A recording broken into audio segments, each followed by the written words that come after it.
Amani ya Mwenyezi Mungu iwe pamoja nawe mpendwa mtazamaji wa Tukutane TV. Karibu kwenye taarifa yetu ya habari kwa ufupi. Msomaji wako ni Bukuru Tantine Aldamanyu, makamera ni naye Pepe Wilonja. Na sasa ni habari zenyewe. Ni vifo 304 ndivyo vilivyoorodheshwa kwenye ofisi ya Etat Civil mjini Baraka kuanza mwezi wa kwanza hadi mwezi wa 6. Kwa hiyo kiongozi wa ofisi ya Etat Civil mjini Baraka amewataka raia kuwa na zoezi ya kuorodhesha vifo kwa kuwa ina umuhimu wake. Maombi Msema kwa mengi zaidi. Kufatana na vifo vya watu ndani ya jiji letu la Baraka, kuanza mwezi wa kwanza mpaka mwezi wa 6 tulipata vifo 304, na hivi vifo si vyote vinakuja kuandikishwa ndani ya ofisi ya Etat Civil. Vingine tunaenda kuvipata kwenye kuwa ma centre de santé na ma centre hospitalier, ndio tunavipata hivi vifo. Na tukiangalia upande wa vifo, tukingali kati ya mwaka vifo 304, ni kana kwamba idadi inapanda. Na hii sababu tunakuja kuta magonjwa ni mengi ya kipindupindu, pia malaria kali na homa kali. Pia uangalie hali yetu tuko ndani ya usalama mdogo, mavifo hapa na pale vya masasi na kadhalika.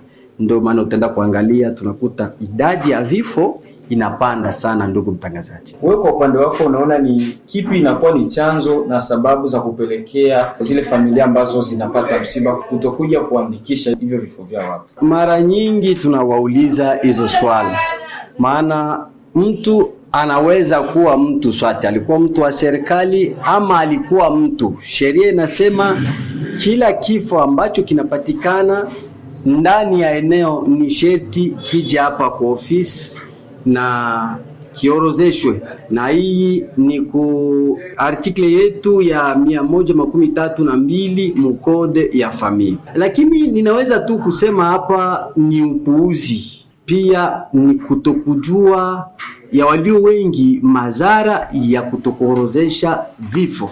Wakati anatafuta kuja kuchukua vikaratasi kwa sababu jamaa yake iendelee kupata haki yao upande wa serikali. Ni mfano mtu alikuwa polisi anafariki, habakuja kumuorozesha. Ataona sasa umuhimu wa haya madokima wakati wanamwambia kama haukuleta vikaratasi vyako vya serikali, huyu mtu hataendelea kupata faida ya hiyo pesa yake ambayo alikuwa anaipata kwa serikali. Si unaona hapo mtu anakuwa kama vile anatoka kwenye kuwa usingizi.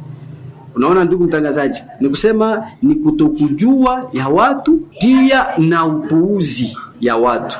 Lakini ni ya muhimu zaidi wakati mtu alikuwa anaishi, na kama anatoweka, inaomba serikali ifahamu kwamba yule mtu alikuwa na hayuko tena, anapunguka ndani ya idadi ya watu wenye kuishi. Na hiyo inasaidia zaidi kwa sisi kupata kujua watu wanaendelea namna gani.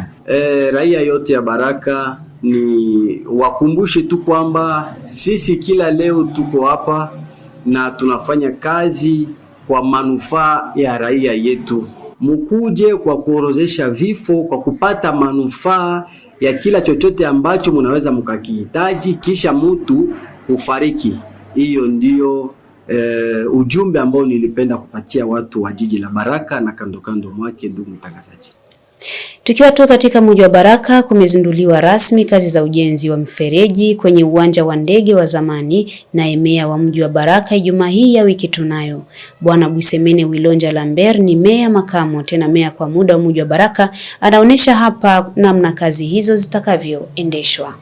Na katika mpango kazi ya program ambapo yenyewe tunachukulia kama urgence inapatikana, tuanzie quelque part ni wapi? Ni ndani ya kiwanja cha piste d'aviation. Alafu pale huko mpango wa kufanya kujenga mfereji, ile mfereji ambapo ina collecte maji kutoka huko juu, inaharibu kiwanja na kuharibu manyumba ngambo sehemu za pili. Alafu ile tumechukua kama vile ine priorite na ndio tumefanya lancement ya construction, itaenda taratibu pole pole na hadi tutaimalizia kuanzia mwanzo wa kiwanja hadi Riviere Mao. Ile yote ngambo tutaweza kujenga. Manyumba kama hivi najengewa na Shikoma, tutapaswa kuitia kama taratibu, kwa sababu tunataka pale barabara moja itapita ngambo sehemu ya juu, barabara nyingine itapita sehemu ya chini. Itakuwa ule wa jirani wa kiwanja ataangaliana na barabara, na majengo mengine itakuwa katikati ya kiwanja ikiangaliana na wajirani wa ngambo na ngambo. Mpango na depende na possibility. Sisi hatuna possibility za mingi, na tukiungana pamoja inaweza akamata hata muda wa siku kidogo tu, kwa sababu kila mmoja anaweza kufanya participation locale pour que ile kazi ifanyike haraka haraka. Inaweza kachelewa kama sisi sote tunatia uzembe.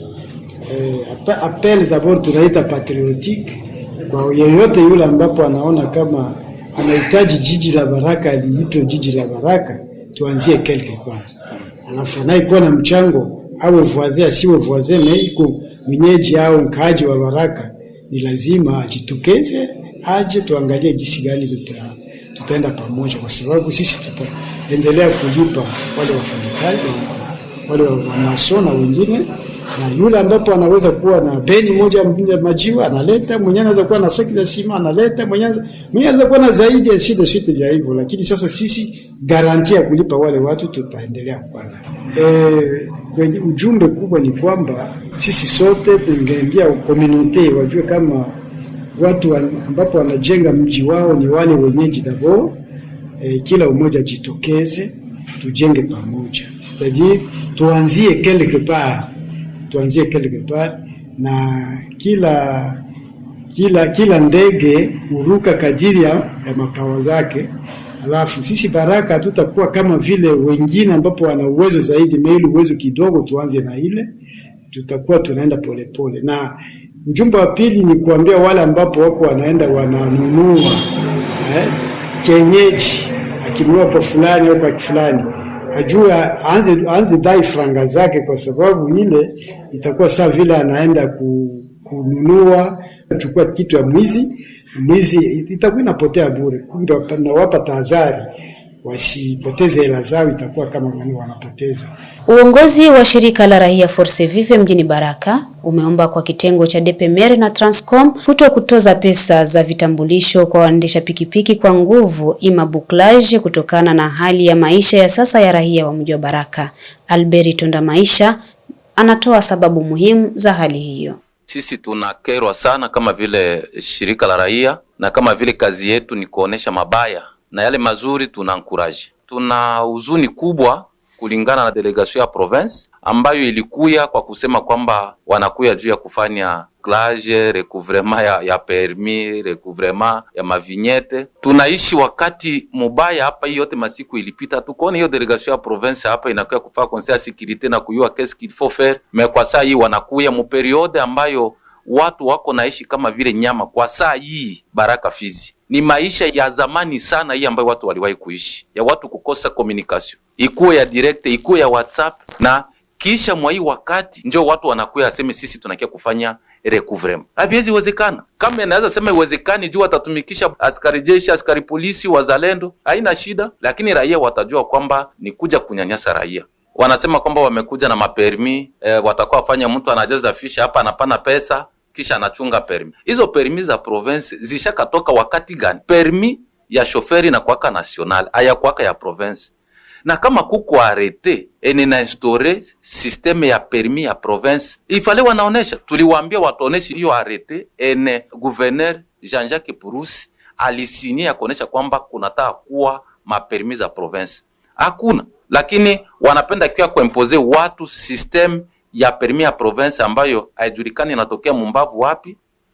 Kuya kushawishi ingine vitengo ya wamotari, ingine vitengo ya maswete civil, wanawashawishi jua wakompanye kwa kupenda kunyanyasa raia. Mwai wakati hivi watu wengi wanaishi maisha ya telefoni, ili wamtumie sanfra. Kama ni kuchunga pesa wanachunga mtelefoni. Sasa wewe ndio wakati unaona aseme ndio wakati ya kukamata pesa za watu. Hiyo ni kunyanyasa raia. Na kama ni bouclage, inajulikanaka bouclage inakuwaka na yake muda ya sensibilisation. Meme mois inajulikana mwisho wa mwaka, na mwanapasha kamata le deva bouclage na kwa madokima fulani, inajulikana wanani ndio wanakuwa nauliza mapermi. Kama ni Transcom iko pale, Sonas Assurance vignette inajulikana ni wanani, na wote wanahakikisha ile madokima zote wako nazo. Mais hivi wako nasema watafanya bouclage juu ya permis, hawana mapermis. Wanasema zeme watakuwa najaza mafishi, anatanda permis zikwe. Sasa wao nakia fanya bouclage na sensibilisation kuuza mapermis na hawana permis. Hii yote ilikuwa nafanyika ima periode, hakuna bouclage inaweza fanyika na muna madokima. Hiyo yote ni kupenda kunyanyasa raia. Ni hadi hapo mpendwa mtazamaji ndipo nafika mwisho wa taarifa yetu ya habari kwa ufupi, na kuaga nikikutakia kila laheri.